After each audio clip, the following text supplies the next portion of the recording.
Muy buen día, usuarios de La Silla Rota. Muchísimas gracias por estar con nosotros una vez más. Y este día tenemos, la verdad es que un invitado de lujo. Para mí personalmente he de decir que siempre ha sido una grata experiencia poder entrevistarlo y no es la primera vez. Pero está con nosotros Francisco Labastida. Francisco Labastida, que seguramente muchos le recordarán y saben quién es, pero además hoy trae un libro porque ha publicado, pues me atrevo a decir, don Francisco, sus memorias. Se llama La duda sistemática y para hablar en esta mesa, porque es una plática más que una entrevista, me acompaña mi compañero Jorge Cisneros, quien es coordinador de información aquí en este gran proyecto que es La Silla Rota. Jorge, muy bienvenido. Muchas gracias, don Francisco. Qué gusto tenerlo por acá. Igualmente. Y pues, don Francisco, una larga trayectoria, un largo camino en la política y hoy estamos, déjeme presumirlo, con la duda sistemática en donde más que, bueno, es que es un libro en donde está contando 45 años de experiencia política, experiencia en la administración pública. ¿Qué es lo que vamos a encontrar? ¿Qué es lo que tenemos aquí, don Francisco? Yo creo, Ariana, que cumplo con una obligación moral para los funcionarios, los que hemos sido funcionarios públicos. Creo que tenemos la obligación de informarle a la sociedad qué ocurrió en el gobierno, por lo menos en las áreas que le constan a uno cómo se desarrollaron los asuntos, cómo fueron tratados, cómo fueron resueltos, qué problemas hubo.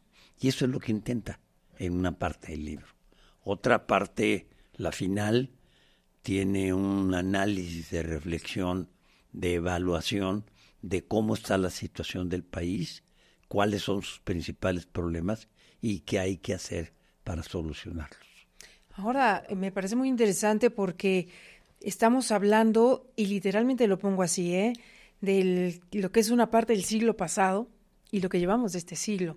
Y yo ya lo leí y me parece que hay tanta coincidencia con lo que existe actualmente, con lo que estamos viviendo, que me ha llevado a pensar en esta necesidad de decir, es que necesitamos ver lo que ha ocurrido para poder tomar decisiones hoy y realmente transformar el país. De hecho, la última parte del libro habla de esto.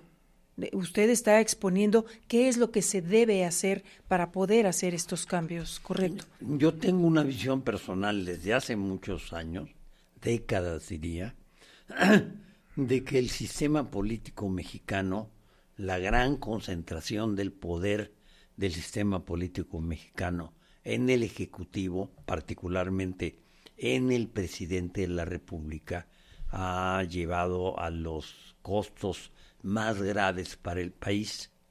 Creo que los presidentes que le han hecho más daño al país han sido el presidente Echeverría, el presidente López Portillo, el presidente Peña y el presidente López Obrador. Creo que son los que más daño le han hecho al país. Y creo que hay que ensayar, intentar diseñar un esquema de gobierno con un equilibrio de poderes más efectivo que el que tenemos, como lo tienen en Estados Unidos, como lo tienen en Europa. Hay 20,000 formas que se pueden utilizar. Para mí lo relevante es que tomemos conciencia que los problemas más graves vienen del exceso de poder que ha tenido la presidencia de la República. Los griegos decían que cuando un hombre, una mujer, decide todo, los demás se convierten en esclavos. Claro, claro. Precisamente en el diagnóstico, podrán decir, su campaña es como un ejemplo de la nueva mercadotecnia política, de unas nuevas condiciones de contienda. Pero lo que no podrán decirle de esa campaña es su diagnóstico, que su diagnóstico estaba equivocado. Recuerdo en esos años, en el 2000, se hacían muchas de las críticas, se hacían a sus propuestas de enseñar computación, enseñar inglés, y no recuerdo cuál era la tercera propuesta. Pero 10 años después, 15 años después, pues era como el caballito de batalla de todo el mundo, como la idea de que tenemos que estudiar inglés, tenemos que enseñar computación.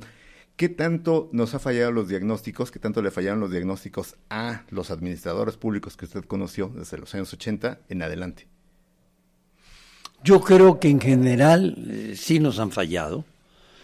Creo que en general hemos incurrido en el defecto de que tomamos medidas sin estudiar los problemas, sus causas, que es lo más importante, y la forma efectiva de arreglarlos.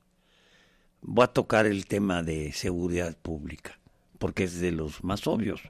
A ver, de las 10 ciudades más altas en términos de delincuencia, medidos por homicidios por 100,000 habitantes, de las 10 más importantes del mundo, 7 son mexicanas. ¿Sí? Empezando por algunas que no son tan conocidas y otras que son ampliamente conocidas. Pero si tiene 7 de las 10 es que está mal. Visto en términos comparativos contra otros países, tenemos 6 veces más homicidios por 100,000 habitantes que Estados Unidos. Uh-huh. Tenemos 33 veces más homicidios por 100,000 habitantes que Europa. Y uno dice, ¿y en dónde está el problema? No tenemos agentes del Ministerio Público, no tenemos expertos. Si, digamos, el experto más obvio es un médico forense. No tenemos suficientes médicos forenses. No sé si recuerdan ustedes la anécdota que traían en 2 camiones 700 cadáveres en Guadalajara, claro, porque no tenían gavetas en donde guardarlos, ni médicos forenses que los pudieran atender. Uh-huh. Bueno, es decir, el sistema está mal diagnosticado y las soluciones están mal. Esta reforma que se está haciendo al sistema judicial no va al meollo del asunto. Bueno, simplemente el 95% de los delitos son del fuero común. Y el dinero, los apoyos a los gobiernos de los estados, se los han reducido a la tercera parte. Claro. Bueno, ¿qué esperan que pase? No tenemos jueces, no tenemos agentes del Ministerio Público, no tenemos auxiliares para que hagan la indagación de los crímenes. El diagnóstico está errado, totalmente equivocado, y obviamente las consecuencias es que el trabajo no va a dar resultados. ¿A dónde considera que nos va a llevar esta reforma al sistema judicial, esta transformación? Porque al final del día es eso, una transformación, y ya está en marcha. Yo creo que tiene varias consecuencias muy negativas. La primera es por los que resultan afectados, por los jueces, por los ministros, son los primeros que resultan afectados. Son 50, 60,000, pero resultan afectados. La segunda es que no está tocando el problema, lo está aumentando. Sí, van a poder ser elegidos los jueces, los magistrados, los ministros, por votación. ¿Quiénes tienen capacidad para votar por ellos? Morena como organización política y los narcos. Entonces los narcos van a tener a sus jueces a sus órdenes y no están atendiendo a la causa del problema. La causa del problema está en el fuero común. 95% de los delitos son del fuero común, no son del fuero federal. Y están metiéndose con el fuero federal. Y tenemos nosotros, agentes del Ministerio Público, 3.3 agentes del Ministerio Público por 100,000 habitantes. Y tenemos un poco más de 3, una cifra parecida, jueces por 100,000 habitantes. Colombia tiene 12. Costa Rica tiene 25. Todos los países de Europa tienen 25. Sí. El promedio mundial de jueces es 8. Nosotros tenemos 3. Pues, ¿cómo queremos arreglar el problema? No hemos entendido o no quieren ver las causas reales de los problemas que tenemos, que ha sido el matar de hambre, por decirlo así, al sistema judicial, que es vital para un país. La presidenta Claudia dice, no quiero controlar al Poder Judicial. Si no trata que quieras o no quieras, es que están dándote facultades jurídicas. Y lo que es peor, se va a meter los radicales de Morena en tener a sus jueces y los narcos en tener a sus jueces. Pero más bien es una herencia, me atrevo a decirlo, herencia que ha dejado la administración del ya hoy expresidente López Obrador, que se lo dejó a la presidenta hoy día, y que la presidenta dijo, pues yo le sigo. Sin lugar a dudas tiene razón, es una herencia, pero es una herencia maldita. Que es muy difícil de luchar contra una figura política así, ¿no? Usted, digamos, podríamos decir que usted tiene un pie en la política y un pie en la técnica. Usted no es un político como muchos de los que vemos ahora, que son básicamente cuadros políticos 100%, sin formación técnica. ¿Qué es lo que nos ha fallado? ¿Hemos hecho demasiada política o los administradores públicos se han concentrado en hacer demasiada política o por el otro lado, una administración que encabezó el presidente Zedillo estaba concentrada en la técnica, digamos, en una tecnocracia casi pura, con algunas excepciones como usted? ¿Qué es lo que ha fallado, digamos, en términos de la administración pública? ¿Ha habido falta de combinación de estos elementos? En mi opinión, no ha habido una mezcla adecuada. Me parece que tiene que haber una mezcla y una formación adecuada. Buena parte de los que llegan a funcionarios públicos o a diputados o senadores ni conocen la Constitución, ni conocen las leyes que les toca estudiar en su comisión. Entonces, ¿qué sale de eso? Nada. Y luego tiene una actitud francamente vergonzosa, obsecuente. Son, perdón por usar este adjetivo, son gatos, son lacayos, hacen lo que les dicen, no tienen capacidad para pensar. La mayor parte de las dificultades que ahí relato es mi relación con los presidentes. Yo me lo propuse desde el principio, por eso se llama la duda consistente, porque desde el principio pensé a los 17 años de edad qué de hacer y para qué. Entonces decidí estar en el servicio público. Yo nunca pensé ni que iba a ser ni jefe de departamento, ni subdirector, ni director, ni subsecretario, ni secretario. Nunca lo busqué. En todos los casos me llegó la oferta. Pero me preparé, lo estudié y creo que lamentablemente ha habido una involución en los representantes del sistema político mexicano. Y no me refiero a Morena, o no solo a Morena. Digo, el PRI está de llorar, de dar lástima. Y usted lo conoce bien, de dar lástima. Alito no debería estar dirigiendo un partido, debería estar en la cárcel. Los delitos que tiene acumulados son para tenerlo guardado en algún reclusorio. ¿Sigue siendo priista usted? Ya anuncié desde hace meses que voy a renunciar. Sí. No he querido hacerlo en este momento cuando estoy presentando el libro para no juntar las dos noticias. Claro. Pero cuando pasen estos días, renuncio al partido. Oiga, déjeme preguntarle. No tiene solución el partido. Eso iba a preguntarle. Está complicada. Sí tiene solución.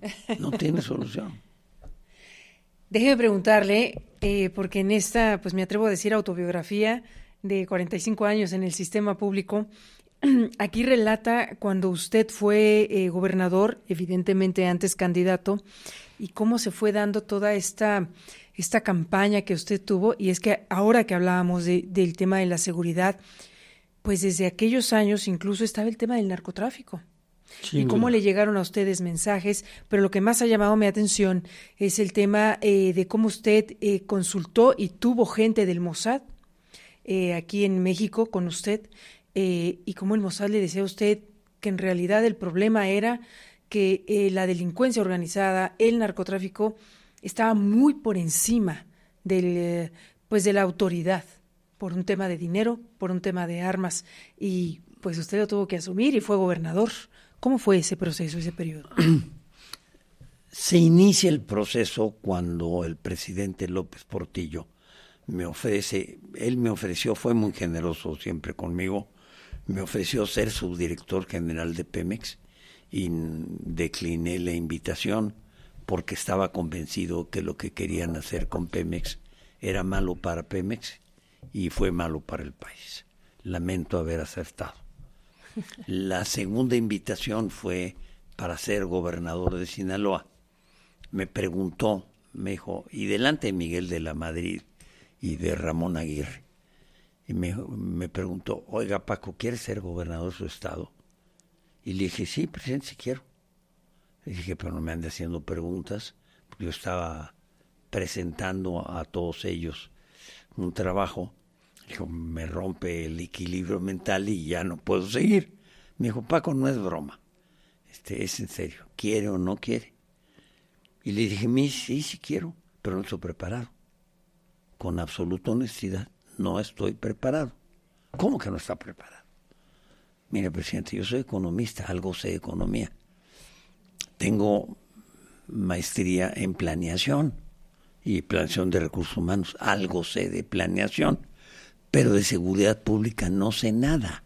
Y me está usted diciendo e invitando a que me vaya de gobernador al estado más violento de todo el país, que en ese entonces era Sinaloa.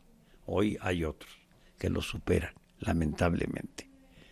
Entonces, me di cuenta, por mi relación, luego me hacen secretario de Energía, y me doy cuenta que el presidente de la Madrid posiblemente me invite.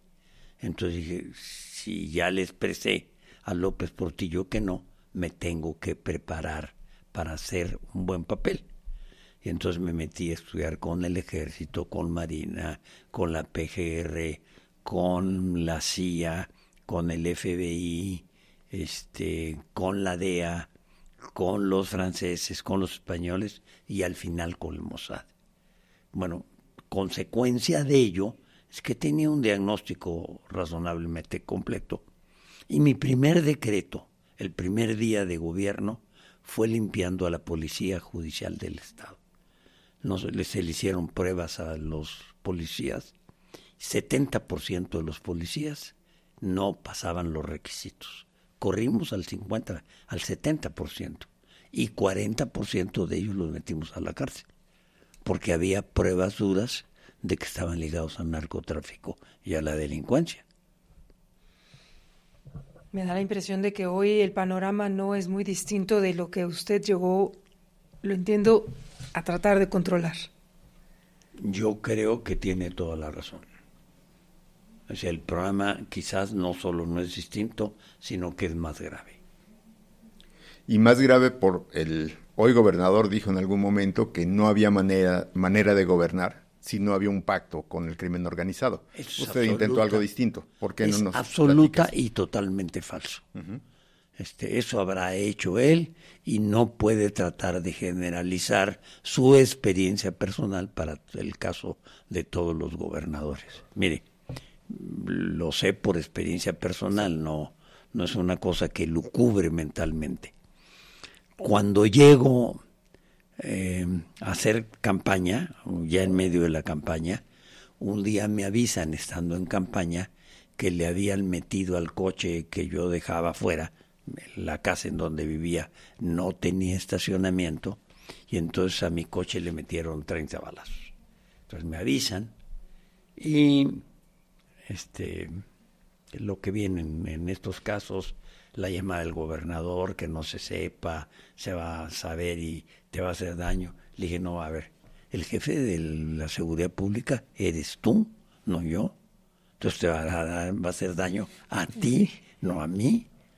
En fin, a las horas llegó mi jefe de ayudantes, mi jefe de seguridad personal, y me dijo, me vino a ver un transportista para decirme que ellos no habían sido quien habían ordenado el aviso, porque yo no estaba en el coche, en contra suya, que fue un señor que con drogas y alcohol le metió los balas, y que le dan el nombre y se lo entregan donde quiera y como quiera.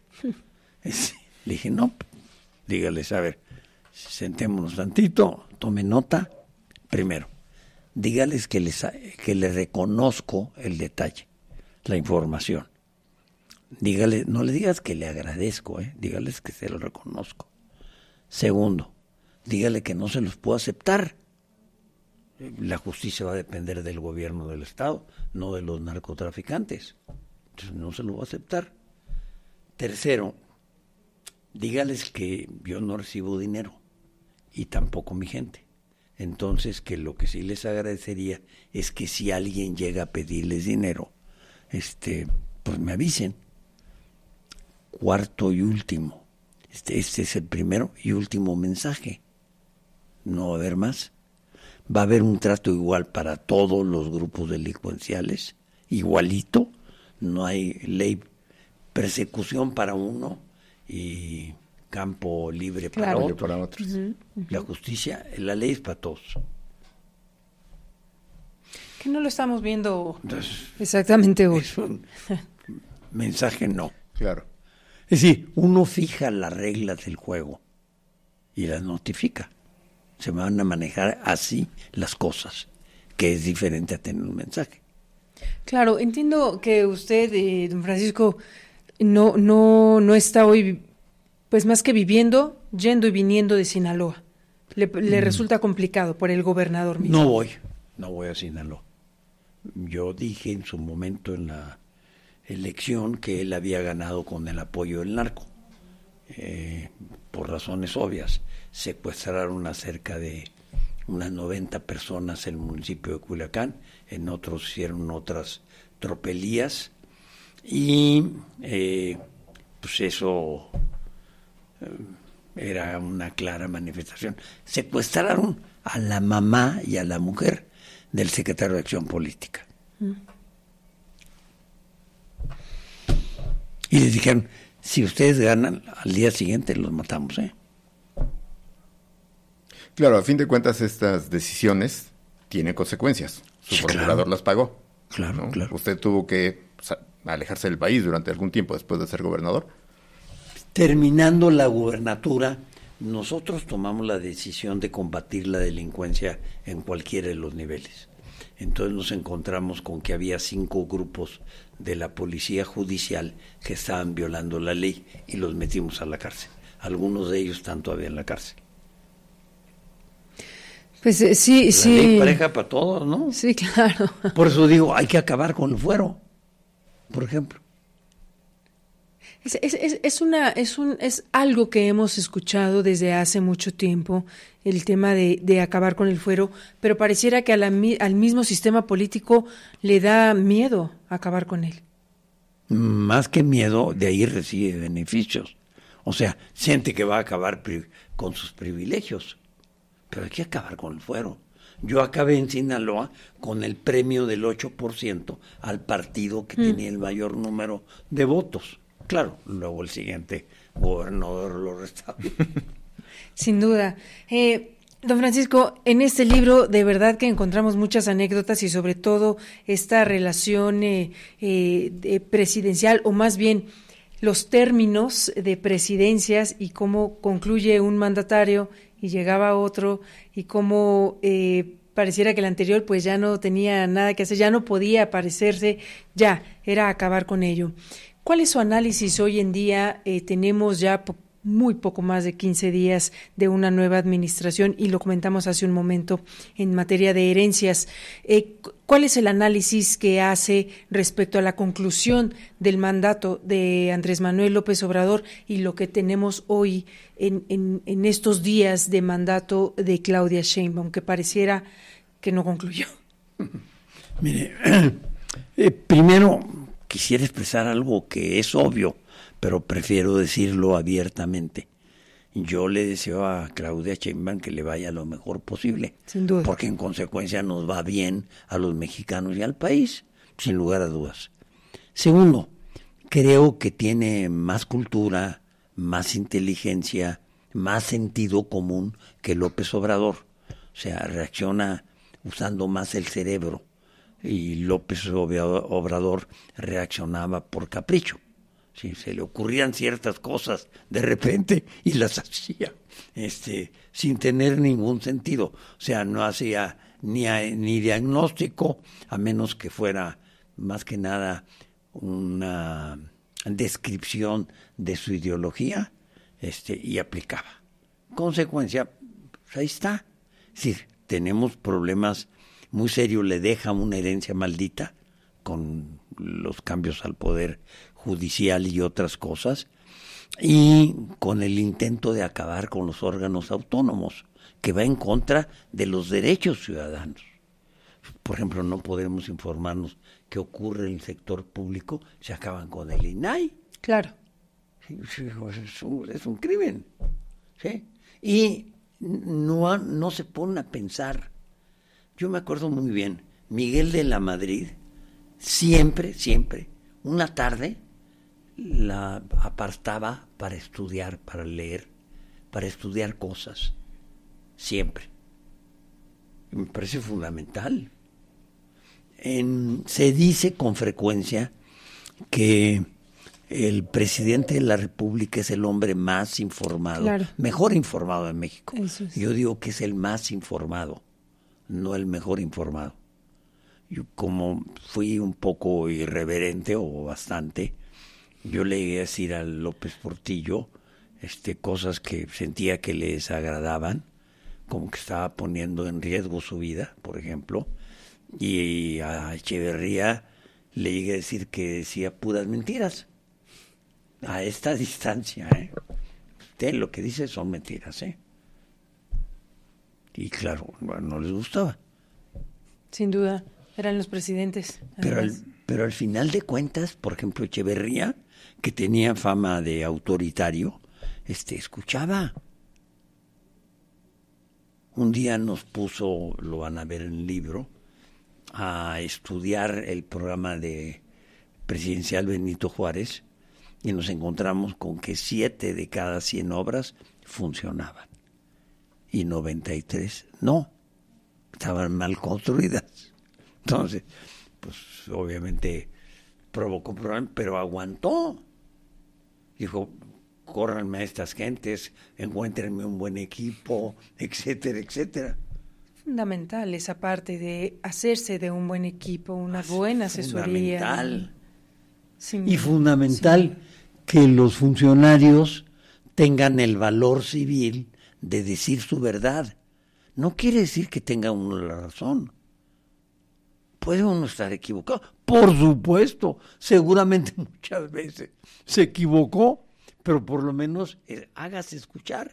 Claro, claro. Al hablar de la relación con los presidentes, ¿no le parece que usted pudo ver a presidentes que eran todopoderosos, a otros que tenían menos poder como Zedillo, y después como testigo le tocó ver a presidentes que no tenían mayorías, ¿no? Como Fox, como Calderón, como Peña Nieto. Peña. ¿No le llama la atención, no le parece que estamos como que ya dimos la vuelta en 360 grados y estamos en un lugar muy similar al que estábamos en 1970? Además le faltó decir y que no aprendimos nada. Eso se lo deja usted, que es el que tiene la experiencia. Yo creo que ¿A qué lo lamentablemente. atribuye?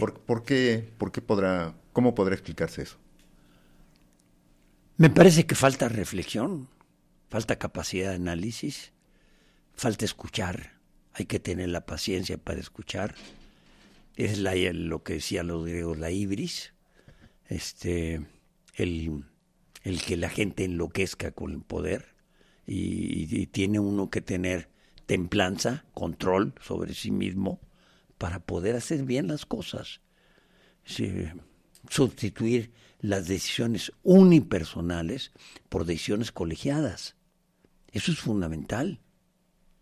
Si 5 cerebros piensan mejor que uno y pelotean uno las ideas, Entonces hay que regresar lo más posible a las decisiones colegiadas. Claro. Claro, sin duda. Pues don Francisco, lamentablemente el tiempo se nos ha terminado. Esta es una charla, la verdad, muy enriquecedora porque además aprendemos de ella. Pero a nuestro auditorio, a nuestros usuarios, de verdad, los invitamos a que lean el libro La duda sistemática, que es una autobiografía política de Francisco Labastida Ochoa, quien ha ocupado infinidad de cargos, o bueno, varios cargos en la administración pública. Hoy, pues retirado de esta, ¿no? Retirado de esta, dedicado más a sus asuntos, profesionales, personales, etcétera, ¿no? Entonces, sigo trabajando. Le dedico más tiempo a mi familia. Lo más importante. No tiempo suficiente. Le dedico más tiempo a mis amigos, más tiempo a la lectura, a la música, y se llena el día. Maravilloso.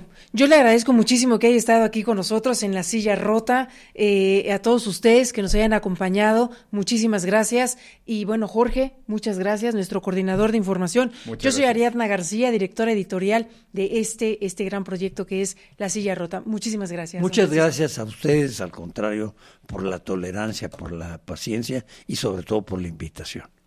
Sin duda, esta es su casa. Gracias. Un gusto.